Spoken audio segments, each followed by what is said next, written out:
నమస్తే welcome to I dreams అది లెక్క అధికారంలోకి రాగానే 6 గ్యారంటీ హామీలు అమలు చేస్తామని ప్రకటించింది కాంగ్రెస్. దానికి తగ్గట్లే ప్రభుత్వ పగ్గాలు చేపట్టగానే సదరు ఫైలుపై సంతకం చేస్తానని ప్రకటించుకుంది.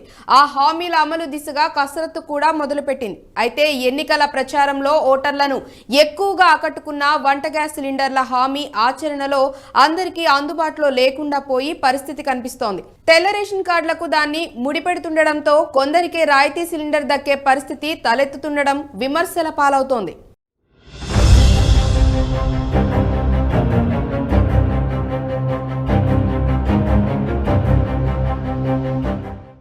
ఆరు గ్యారంటీ పథకాల్లో కీలకమైన 500 రూపాయలకే వంట గ్యాస్. కాంగ్రెస్ ప్రభుత్వ 6 గ్యారంటీ పథకాల్లో కీలకమైంది 500 రూపాయలకే వంట గ్యాస్ సిలిండర్.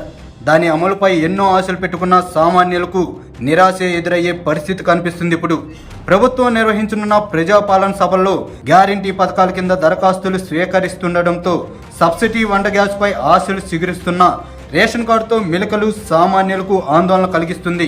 6 గ్యారంటీ పథకాల్లో ఒకటైన మహాలక్ష్మి పథకం కింద దారిద్ర్య రేఖకు దిగువన ఉండి తెల్ల రేషన్ కార్డు కలిగిన నిరుపేద కుటుంబాలకు మాత్రమే సబ్సిడీ వంట గ్యాస్ సిలిండర్ వర్తించే అవకాశాలు కనిపిస్తున్నాయి. ఇప్పటికే ప్రభుత్వం గ్యారంటీ పథకాల దరఖాస్తులకు తెల్ల రేషన్ కార్డులతో ముడిపెట్టింది. గత 10 ఏళ్లలో అనేక కుటుంబాల్లోని సభ్యులు వివాహాలతో వేరుపడగా మరోవైపు కొత్త రేషన్ కార్డు మంజూరు మొక్కుబడిగా పరిమితం కావడం, రేషన్ కార్డు లేని కుటుంబాల సంఖ్య బాగా పెరిగిపోయింది. అదే ఇప్పుడు సబ్సిడీ వంట గ్యాస్కు సమస్యగా తయారు కానుంది. హైదరాబాద్, రంగారెడ్డి, మేడ్చల్ జిల్లాలోని సుమారు 30 లక్షల పైనే వంట గ్యాస్ కనెక్షన్లు ఉన్నట్టు చమురు సంస్థల అధికార గణాంకాలు స్పష్టం చేస్తున్నాయి. ఉపాధి, ఇతరేతర అవసరాల కోసం వలస వచ్చిన కుటుంబాలతో మరో 10 లక్షల అనాధికార కనెక్షన్లు ఉన్నట్టు తెలుస్తుంది. అయితే మొత్తం మీద తెల్ల రేషన్ కార్డు కలిగిన కుటుంబాలు 17.2 లక్షలు మాత్రమే ఉన్నాయి. మిగిలిన కుటుంబాలకు రేషన్ కార్డులు లేవు.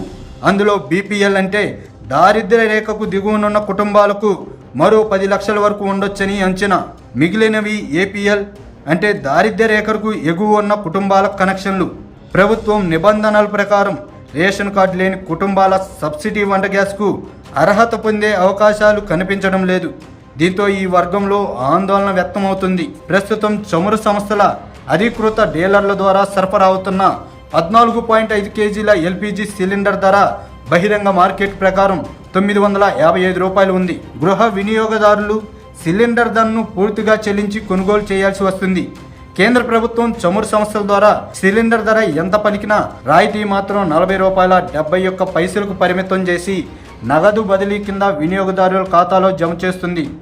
కాంగ్రెస్ ప్రభుత్వం ప్రకటించిన గ్యారంటీ పథకాలైన మహాలక్ష్మి కింద అర్హత పొందితే కేవలం 500 రూపాయలకే సిలిండర్ వర్తించే అవకాశాలున్నాయి. మరోవైపు వంట గ్యాస్ కనెక్షన్లకు ఈకేవైసీ అనుసంధానం ఉరుకులు పరుగులు పెట్టిస్తుంది. ఈకేవైసీ అంటే నో యువర్ కస్టమర్. దీనిలో వినియోగదారుల సమాచారం ఉంటుంది. బ్యాంకులో ఖాతా ప్రారంభించే సమయం లేదా ఇతర బ్యాంకు ఉత్పత్తుల్లో పెట్టుబడి పెట్టే సమయంలో వినియోగదారులు తప్పనిసరిగా కేవైసీ చేయించుకోవాలి. దీనిని తరచూ అప్డేట్ చేసుకోవాలి. రాయితీ సిలిండర్లను దాంతో ముడిపెట్టడంతో 15 రోజులుగా వంట గ్యాస్ వినియోగదారులు ఏజెన్సీల ముందు బారులు తీరుతున్నారు. ఈ కేవైసీ పూర్తి చేసుకోకపోతే సబ్సిడీ సిలిండర్ రాదన్న వదంతాలతో వినియోగదారుల్లో ఆందోళన మొదలైంది.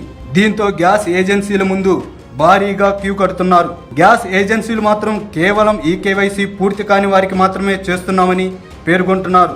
మరోవైపు ఈ కేవైసీ గడువు జనవరి 31తో ముగుస్తుందని అధికార యంత్రాంగం చెబుతుండటంతో